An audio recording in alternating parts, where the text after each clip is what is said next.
বাঙালির জীবনে একটি অপার মুহূর্ত হলো শীতকাল, তা গ্রাম হোক কিংবা শহর। শীতকাল এলে গ্রাম ও শহরের মানুষ বিভিন্ন পিঠাপুলির আয়োজনে মেতে ওঠে। এই পিঠাপুলি তৈরির একটি বড় উপকরণ হলো খেজুরের রস। আমি আজ যেখান থেকে ভিডিও করছি এটি হলো বাগেরহাট জেলার একটি গ্রাম, তার নাম হলো জোকা গ্রাম। এখানেও 40-50 জন কৃষক খেজুর গাছ কেটে থাকে।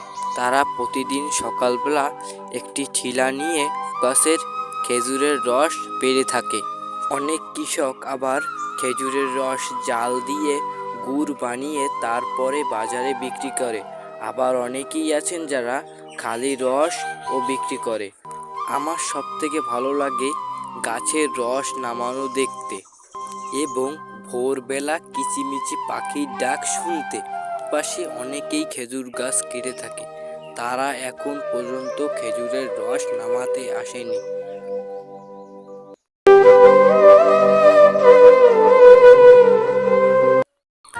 তো বন্ধুরা, গ্রামের ভাষায় এই এক ঠিলা রসকে বলা হয় এক খান রস এবং এর দাম 1 থেকে 150 টাকা।